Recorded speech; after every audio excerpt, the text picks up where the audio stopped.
Respected professor and students, good afternoon. I am Asaf Ali. I will talk about midlife adherence to the dietary approach to stop hypertension, diet, and late life subjective cognitive complaint in women. So let's start from the introduction. Subjective complaint have been associated with depression and anxiety. Dementia is characterized by decline in memory and other cognitive domain that interfere with daily activities. It is increasingly considered indicative of mild cognitive impairment and incident of neurocognitive disorders such as AD. So according to previous study, approximately 6.5 million American age greater than 65 were diagnosed with AD in 2022. And that number is expected to more than double by 2060. So almost two-thirds of AD cases are the women. So women are getting more to the AD.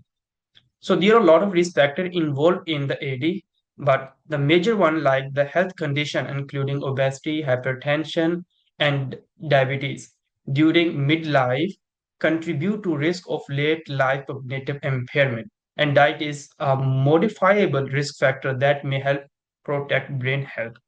So prospective study shows that Mediterranean diet at midlife associate with better late life cognitive function in men, and dietary approach to stop hypertension diet, which include a high consumption of plant-based food that are rich in potassium, calcium, magnesium, and limit the intake of saturated fat, cholesterol, sodium, and sugar prevent high blood pressure, an important risk factor for cognitive decline and AD.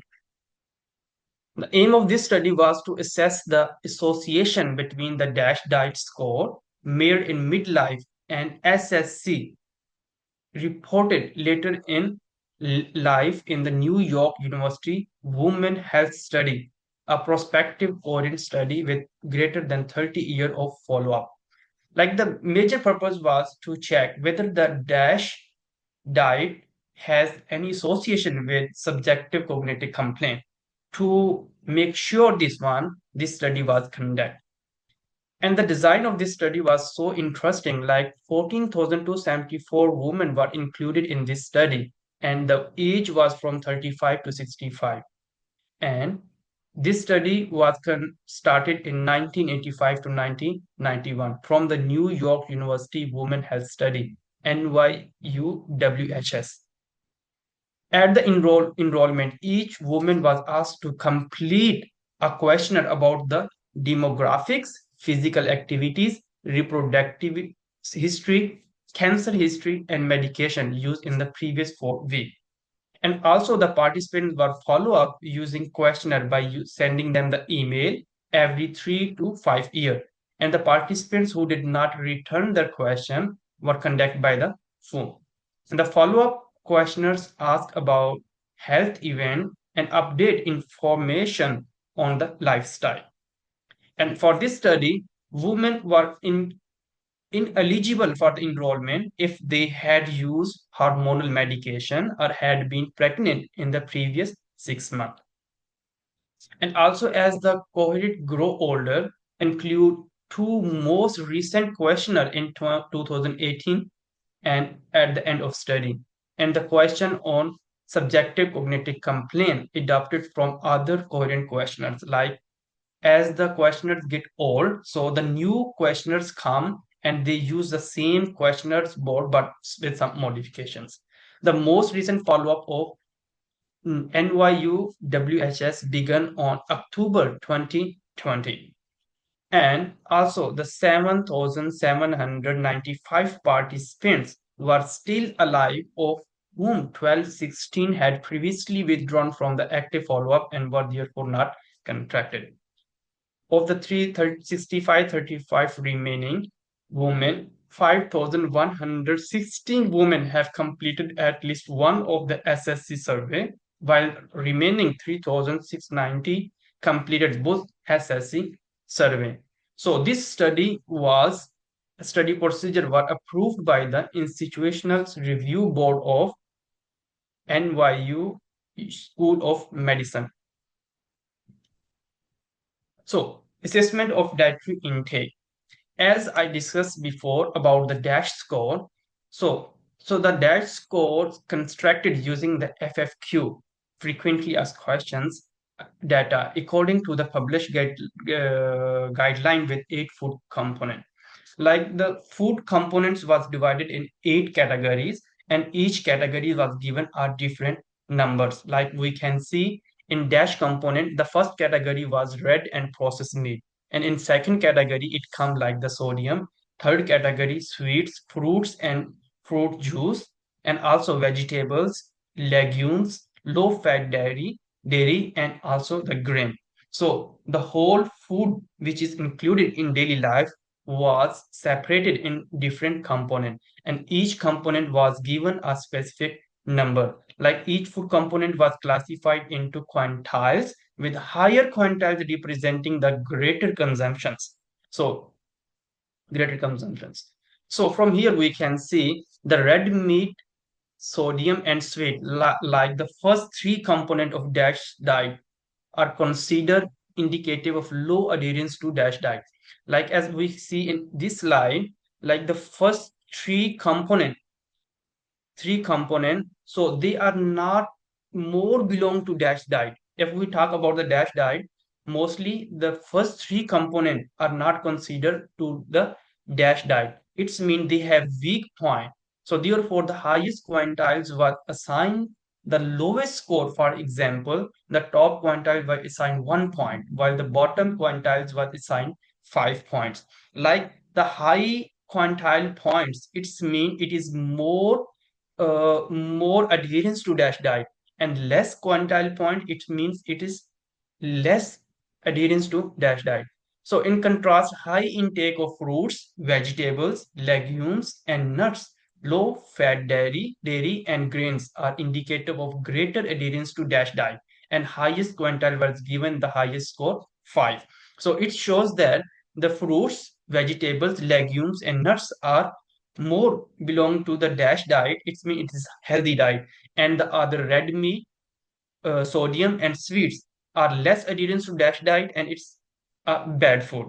So we can say according to this study, the total dash scores was determined by adding the score of 8 dash component, resulting in a potential range of 8 to 40, with higher dash score reflecting greater adherence to dash diet. So the dash score distribution used to classify women into quartiles, resulting in the following group, like the Q1, Q3, Q, Q2, Q3, and Q4. Like the each diets groups will have some score, which is known as dash score. So on the base of these dash score, they were categorized into 4 categories. Those women who achieve 10 to 20 dash score was included in quartile 1, and the women who get the more dash score 21 to 24 was included in quartile 2, and so on. This quantile classification was determined by sufficient power 0.8 estimated using Quanto 42 to estimate approximately a minimal odd ratio. So assessment of subjective cognitive decline. So 6 self-completed yes or no question were used to assess the subjective cognitive decline. At the end of study and at the time of assessment, the questioner asked the question to the subjective about these question, and the subject have to give the answer yes or no. Like the first questions was the recent change in ability to remember the things. If the subjective say, oh yes, I feel like this problem, so it's mean they have some cognitive problem. And similar, like they ask the question like difficulty remembering recent event. If the subject say no, I have no difficulty, it's mean he have a good cognitive function and he don't have cognitive complaint. So similar like others, all questions, 6 questions were asked. So every complaint were worth 1 point and then summed for a total score ranging from 0 to 6. If one subject have to ask all these questions and he answer like, oh yes, I facing this problem, so it's mean he have 1 to 6, so he have 6 total score for the assessment. So it's mean higher score for the assessment. It's mean the higher the SSC, subjective cognitive complaint. If the score will be the less, like the 1 point or less than 1 point, so it will be considered have no subjective cognitive complaint. So all questioners were asked, and the assessment of cognitive was done by these questions, 6 questions. So the covariance. So in this study, different covariance was considered, like the menopausal status, whether the subjective have pre-menopausal status or post-menopausal status, and also it is like he is white, she is white, or some other colors like black and or like common. And educational status, whether the subjective subject have some education like college level, college or graduate school, like which type of education he have, and also the smoking status, either he have a smoking or never, like the total calorie intake, and also the body mass index. It was also more important, the body mass index of each participant, health conditions, the age, which age he have, like the age is too old, too young, which age, and history of depression. It was also more important covariant which was considered in this study, having ever taken depression medication, yes or no. And history of cancer was determined based on self-reporting and with confirmation by review of medical record and linkage to tumor registries of the New York, New Jersey, and Florida. So the statistical analysis, the woman with SSC score equal to 2 or greater than 2 has having some indication of cognitive loss. Like I explained in previous slides, like there was asked to 6 question, and the subjective have to give the answer yes or no. If he have that problem, it's mean he have 1 score. If he have 6 problems, he have 6 score. So the cognitive loss was on the base of that. And if the woman was have SSC score less than 2, not 2, less than 2, were classified as having no sign of cognitive loss. For the descriptive analysis, this study examined covariant distribution in two SSC categories, like the two less than 2 are equal and greater than 2, and by quintile of that score. The t-test was used for the continuous covariate and person chi-square for categorical covariance.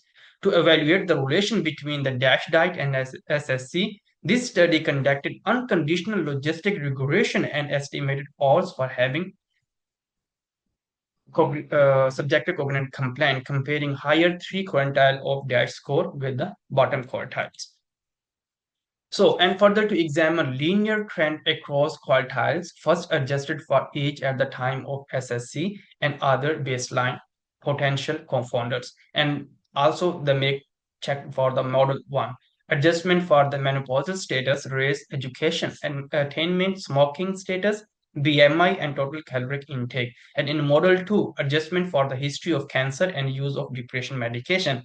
And as the data on physical activity at baseline were missing for a large number of participants in the main cohort and in this subset, and also therefore physical activity is not included in the adjustment. So for to overcome this issue, the given that the cardiometabolic disease, including hypertension, diabetes, heart disease, and stroke, may be in the pathway of DASH diet and SSC. This study did not control for these variables in the main model.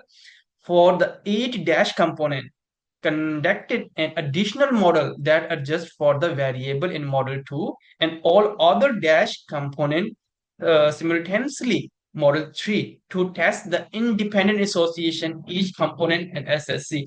So actually in this study there are a lot of covariants which needs to control. So in this study they try to control a lot of covariants, but still there was lack of, in this study, to cover all the component.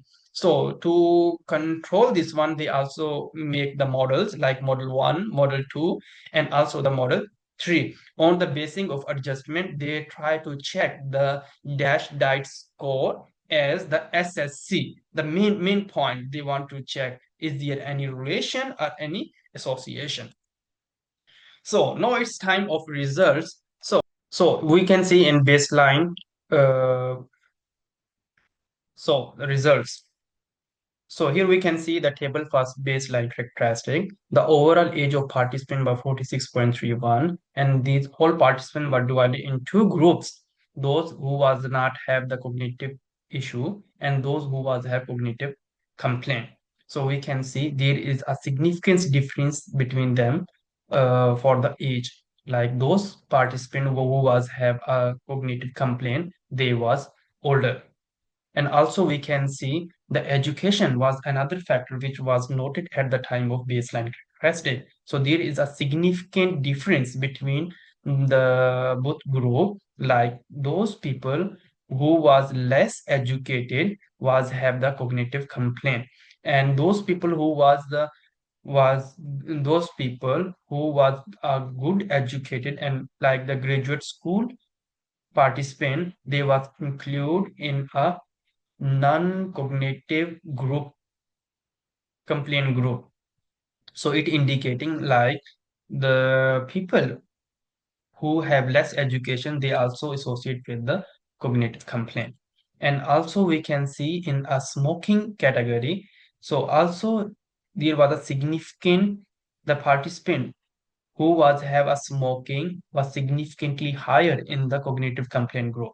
And also those who was have a higher BMI was also in the cognitive complaint group. And if we see in follow-up period, follow-up session, so we can see the history of diabetes and heart disease, stroke, hypertension, depression, and medication was higher in the SSC group, cognitive complaint group. But those people who was not have the cognitive complaint, they was have significantly less percentage of these issues. And also if we see about the consumption of the food, so we can see there is no any significant difference between the food consumptions of that score between these two groups. So this shows that the women with higher DAT score had a higher educational attainment and had a lower BMI at baseline and were less likely to have a history of hypertension. And also, if we see about the complaint in 2018 and 2020, we can see the first complaint response for the recent change in ability to remember was higher percentage in both 2018 and 2020, but other complaint percentage was less. If we compare the both survey questionnaire, so there is no significant change of the response percentage. Further, if we see the association of that score quantiles with the SSC, we can see the higher quantile have are less likely to have the SSC. So it indicating that the DAX score have a inverse association with the SSC happening, like SSC happening.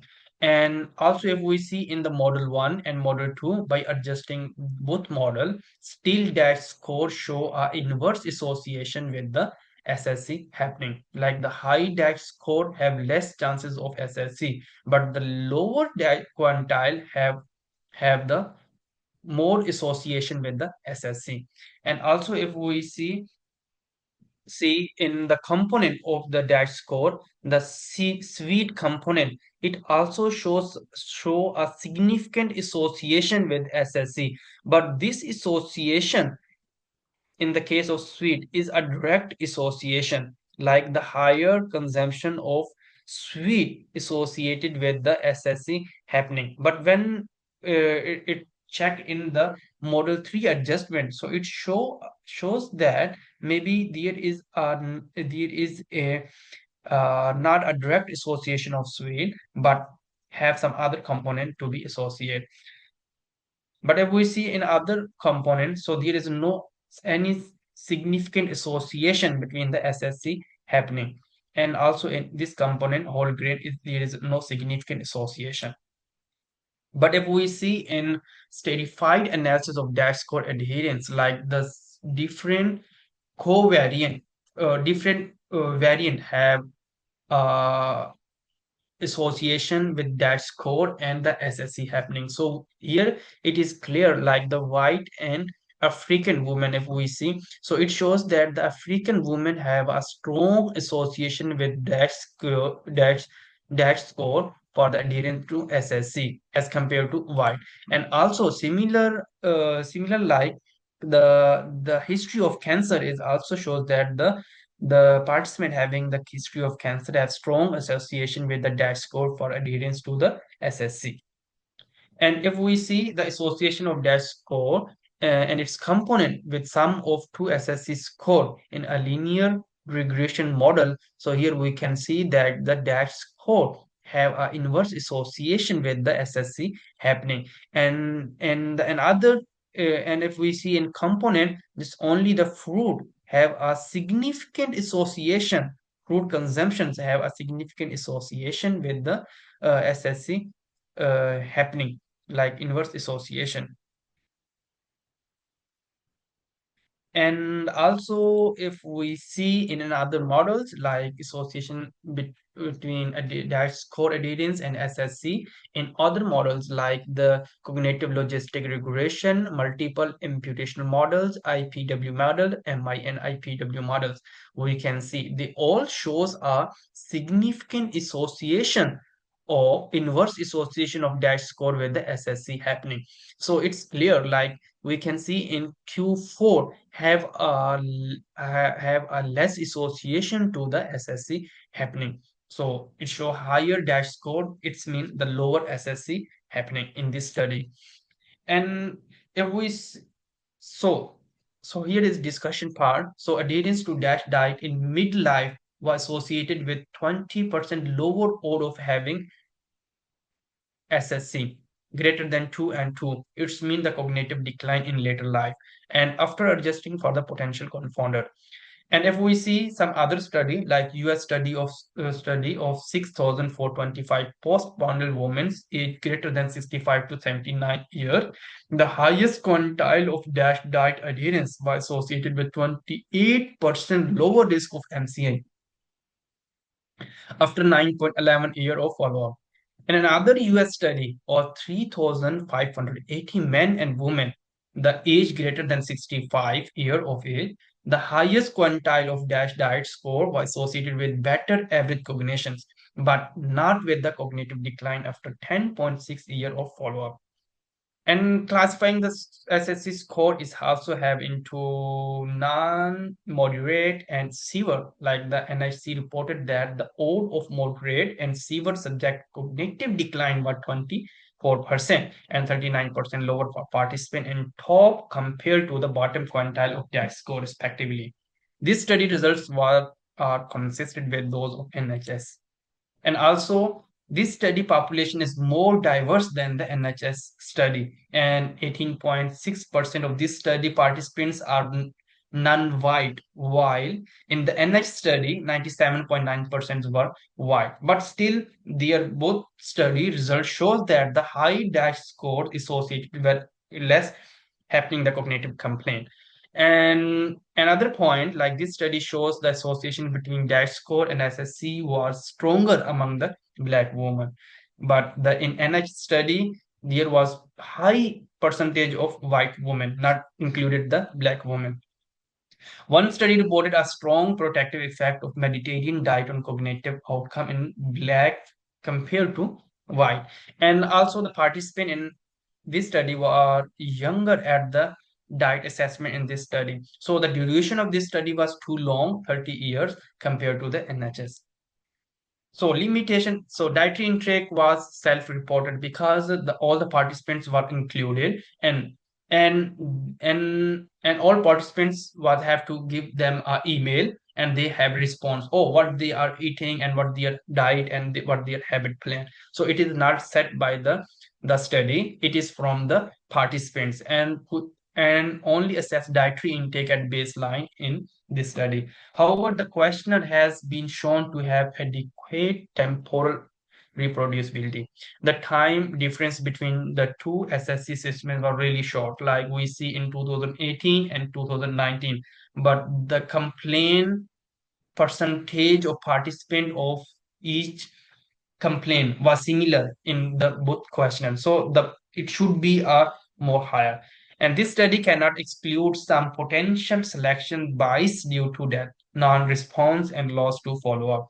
So actually, one thing was the participants was later like 40, 37 to 45 years old, and the study was 30-year study. So at the end of study, a lot of participants is too old, so they was not so easy to give the answer, and also the chances of their death was too high, so this make a problem in this study.